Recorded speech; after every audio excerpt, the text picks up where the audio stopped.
I'd like to know how much has technology pushed the story, or how much has the story pushed technology? Well, you know, it's a little of both. At Pixar, we've we've been around since, and we invented much of computer animation, and we love this medium. I love this medium, and I always found it early in my career working with this medium that I'm kind of a geek. I love to figure out sort of what the computer can do and stuff. Mm-hmm. And the more I figure out what the technology can give us, the more it inspires me, these ideas I would have never thought of. Mm-hmm. And then I said, wow, if you could do that, can you do that? And so at Pixar, we have a way of working. The way I say it is that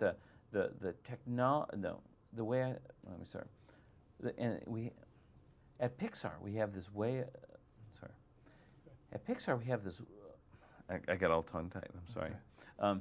At Pixar, we have this way of working, and I've kind of coined this little phrase, is the art challenges technology, and the technology inspires the art. And it's this wonderful kind of yin-yang that keeps happening.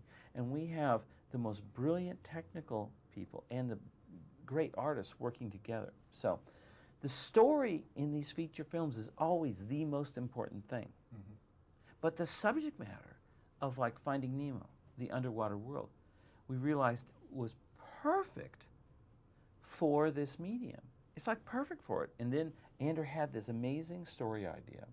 And we come back and it's like, great. And then we have to go back and say, but in order to do this, we got to solve water, which is one of the tough things to figure out.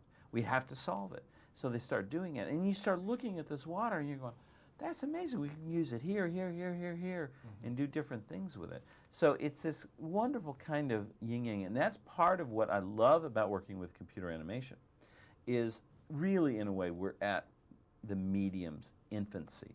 Because as technology continues to get more advanced, mm-hmm. means we can do more and more and more. Okay, so you've decided on using an underwater world. Why this story? Why Finding Nemo? Andrew Stanton, my close creative buddy and collaborator at Pixar. He and I have been together from the beginning of doing animation at Pixar. I wanted him to direct his own movie. Mm-hmm. Pixar, I want Pixar to be a place that's known to having a lot of great directors, making great movies. It's not just a place John Lasseter makes movies. And so I wear two hats. I direct movies, but I also am the VP in charge of all creative work there. Mm-hmm. And so I said, Andrew, I want you to think of a story idea and direct your own movie. And so he started thinking of idea. And he came up with this idea of a overprotective father losing his son and searching the ocean for his son. And, it is just amazing. It's magical, the story. And I knew it was great, the minute he pitched it. But also I knew that choosing the underwater world was so fantastic and perfect for this medium. I knew it was going to be, this is a great story, but look at how it's going to look. It's going to be amazing. But it's always a story that makes a successful film. Now, looking at this as the underwater world, what did you use as a reference? How did you guys research it? I believe in research. I believe in a lot of research. First thing, as soon as Andrew pitched me the story, I said, you have got to become a certified scuba diver. Because I've been a certified scuba diver since 1980, and I love it. And all of the key people who worked on Finding Nemo mm-hmm. have become certified scuba divers. And they are just, it's amazing, that what they discovered on their own. I said, you won't believe it when you get underwater. We also looked at lots and lots of documentaries. We got scientists to come in and give these fish experts, who've been all around the world, and underwater photography experts, and all this stuff to learn everything we could about what they do. And it was so interesting and inspiring. And a lot of the details in this movie actually have come from the research, and character traits and story ideas and characters themselves. It's all based on really what's out there. And that's what's magical. Yes, this is a cartoon. Yes, it's a fantasy. But when you're there, it's so believable because it's based on really what's there.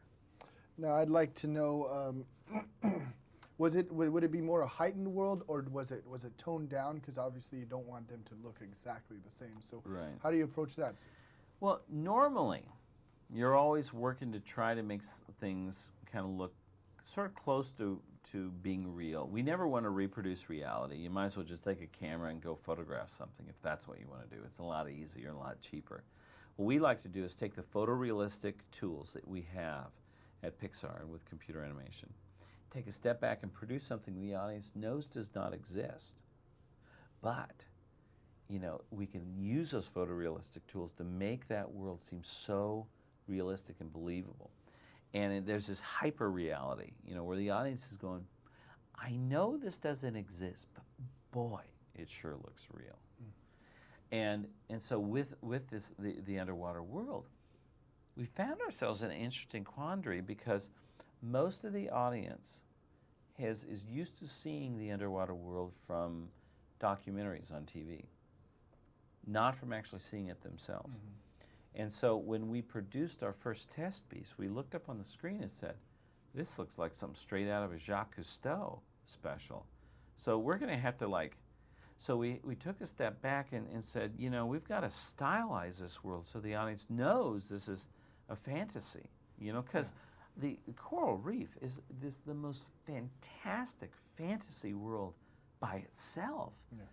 So that's why we really worked hard. Of course, we had talking fish in it, so that kind of helped us there to make it fantasy. Now, how do you get a talking fish to connect? How do you convey that emotion and connect with the audience? Well, first it always has a story and the characters, and then you get great actors to do the original voices, because that's really inspiring. But also in the design of the fish. You know, I'm born and raised to be an animator. I'm trained as an animator, and so I know in animation, you look for certain things with like facial expressions. You want eyebrows, cheeks. The eyes are very, very, very important in acting. You know, the lip sync is kind of the least important thing in the facial acting, right? And so in the design of the fish, we look for ways that we can get, without putting a human face on the characters, but to get eyebrows, to get cheeks, to get that kind of squinting and all the different expressions that you could get, you know, with the faces.